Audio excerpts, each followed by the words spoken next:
आज हम इस वीडियो में कॉम्प्लेक्स टिश्यू के बारे में बात करेंगे। जैसा कि स्टूडेंट्स, कॉम्प्लेक्स टिश्यू का मीन्स क्या होता है कि जब कोई टिश्यू या ऊतक जो है एक से अधिक सेल से मिलकर बना होता है तो उसी को कॉम्प्लेक्स टिश्यू कहा जाता है। तो इस तरीके से हम बात करते हैं कॉम्प्लेक्स टिश्यू में कौन कौन से टिश्यू आते हैं। तो इसमें जाइलम और फ्लोएम आते हैं। अब हम बात करेंगे कि कॉम्प्लेक्स टिश्यू को डिवाइड किया गया है जाइलम एंड फ्लोएम में। अब जाइलम को हेड्रोम के नाम से भी जाना जाता है, यानी कि ये वाटर कंडक्शन में हेल्प करता है। और जो फ्लोएम होता है उसको वास्ट या लेप्टोम भी कहा जाता है, क्योंकि ये फूड को ट्रांसफर करने का काम करता है। जैसा कि स्टूडेंट्स हम इसे डायग्राम्स के माध्यम से देखते हैं तो इसमें क्या है कि जाइलम जो है स्पेशली इसमें क्या होता है कि जाइलम और फ्लोएम को हम कंडक्टिंग टिश्यू भी कहते हैं। कंडक्टिंग टिश्यू का मीन्स होता है संवाहन ऊतक, यानी कि पौधों में वाटर, फूड एंड मिनरल्स को ट्रांसफर करने का या डिस्ट्रीब्यूट करने का जो ऊतक कार्य करते हैं उन टिश्यू को ही क्या है कंडक्शन टिश्यू या संवहन ऊतक भी कहते हैं। अब हम बात करते हैं कि जाइलम कितने प्रकार के सेल से मिलकर बना होता है।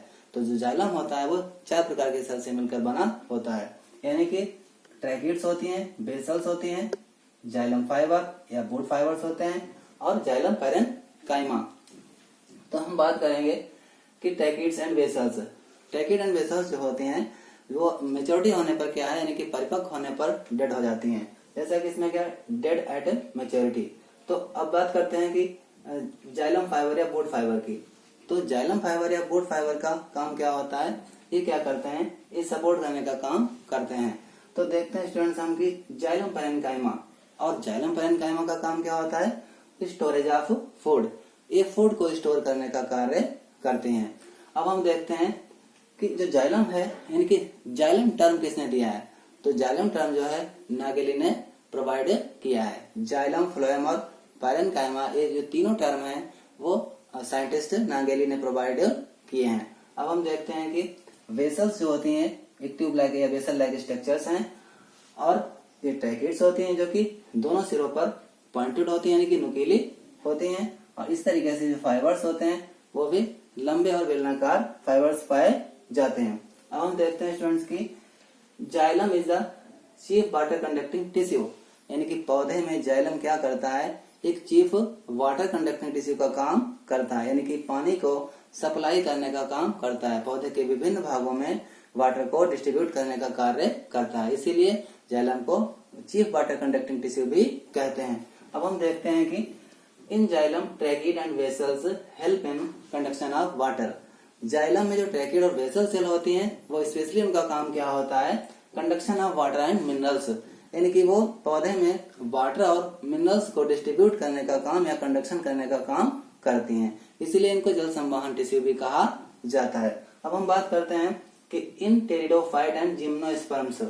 तो टेरिडोफाइट एंड जिम्नोस्पर्म जो है उनमें क्या है, वेसल्स एब्सेंट होती हैं। तो टेरिडोफाइट और जिम्नोस्पर्म जो प्लांट्स हैं यानी कि उनमें क्या है, बेसल से नहीं पाई जाती हैं। अब हम बात करते हैं कि vessel is the characteristic feature of angiosperms, यानी कि जो बेसल है वो किसका करेक्टर है, एंजियोस्पर्मिक प्लांट का करेक्टर है, characteristic feature of the angiosperm. Angiosperm पौधों में बेसल स्पेशली पाई जाती हैं। अब देखते हैं कि फ्लोएम पार्ट जो पौधे का, it is main food conducting tissue of the plant. ये क्या है, पौधे का फूड कंडक्टिंग टिश्यू कहलाता है, यानी कि पौधे के विभिन्न भागों में भोजन को डिस्ट्रीब्यूट करने का या पहुंचाने का कार्य करता है। जिस तरीके से जाइलम क्या करता है, पौधे के विभिन्न भागों में वाटर एंड मिनरल्स को सप्लाई करने का कार्य करता है। अब देखते हैं कि इसमें क्या है कि फ्लोएम भी जिस प्रकार जाइलम जो है 4 प्रकार के सेल से मिलकर बना होता है, उसी प्रकार फ्लोएम भी 4 प्रकार के सेल से मिलकर बना होता है। जिसमें क्या है, पहला तो सिप ट्यूब्स है, कॉम्पेनियन सेल है, फ्लोएम और बास्ट फाइबर है और फ्लोएम पैरेन्काइमा। तो ये 4 प्रकार के जो सेल हैं ये फ्लोएम को बनाने का कार्य करते हैं, क्योंकि फ्लोएम जो है इन सभी से मिलकर बना होता है। अब हम देखते हैं कि ये जाइलम का डायग्राम्स है। अब ये फ्लोएम है, फ्लोएम में क्या होता है, ये सिप प्लेट्स होती हैं, इसमें क्या इधर कॉम्पेनियन सेल्स होती हैं और ये लेफ्ट साइड में सिव एरियाज होते हैं और ये सिव एलिमेंट्स पाए जाते हैं। उसके बाद में क्या, ये फाइबर का डायग्राम है। ये भी फाइबर्स जो होते हैं लंबे होते हैं और इंटीरियर और पोस्टीरियर इन पर पॉइंटेड होते हैं। जैसा कि हम देखते हैं कि फ्लोएम में हमने जैसे बताया है कि सिप ट्यूब्स जो होती हैं वो नॉन लिविंग होती हैं और कॉम्पेनियन सेल जो होती है यानी कि absent in pteridophyte and gymnosperm. Companion cell यानी कि सहायक कोशिकाएं जो होती हैं किसमें एब्सेंट होती हैं? टेडोफाइट और जिम्नोस्पर्म में एब्सेंट होती हैं और एंजियोस्पर्म में पाई जाती हैं। फ्लोएम और बास्ट फाइबर भी पाया जाता है फ्लोएम में। अब फ्लोएम पैरेन्काइमा, फ्लोएम पैरेन्काइमा जो होता है ये किसमें एब्सेंट होता है? ये मोनोकोटिलेडन्स प्लांट में एब्सेंट होता है, यानी कि जो एक बीजपत्री पौधे होते हैं उनके स्टेम में उनमें क्या है? एब्सेंट होता है और स्पेशली क्या है? ये डाइकॉट में पाया जाता है। अब हम देखते हैं कि इन फ्लोएम शिफ्ट tube and companion cells help in conduction of food. तो ये क्या है कि फ्लोएम में स्पेशली जो है शिफ्ट ट्यूब और कॉम्पेनियन सेल किसमें हेल्प करती हैं? ये जो है कंडक्शन ऑफ फूड में हेल्प करती हैं। ये स्पेशली क्या है? भोजन को ही पौधे में डिस्ट्रीब्यूट करने का कार्य करती हैं। अगली सेल्स की बात करते हैं, जैसा कि बास्ट फाइबर है। ये जो बास्ट फाइबर होते हैं हेल्प इन सपोर्ट, इनका कार्य होता है ये सपोर्ट करने का कार्य करती हैं प्लांट्स में। अब देखते हैं कि फ्लोएम पैरेन्काइमा इज लिविंग, यानी कि जो फ्लोएम पैरेन्काइमा सेल हैं वो कैसी हैं? वो लिविंग है and help in storage of food, और वो क्या करती हैं? स्टोरेज ऑफ फूड में हेल्प करती हैं, यानी कि भोजन को स्टोर करने का कार्य करते हैं। पैरेन्काइमा सेल स्पेशली सॉफ्ट होते हैं और भोजन को स्टोर करने का कार्य करते हैं। अब क्या कि बास्ट फाइबर, जैसा कि फ्लोएम और बास्ट फाइबर्स, तो बास्ट फाइबर जो होते हैं वो सेल जो होते हैं स्क्लेरन काइमेटस होते हैं और उनके द्वारा क्या है कि जूट, फ्लेक्स आदि हेम्प आदि का फॉर्मेशन किया जाता है, जिससे क्या है? रस्सियां हैं, टाट आदि बनाया जाता है। और ये जो होते हैं जो बास्ट फाइबर हैं वो कैसे सेल होते हैं? स्क्लेरन काइमेटस सेल होते हैं, यानी कि स्क्लेरन काइमेटस सेल के बने होते हैं।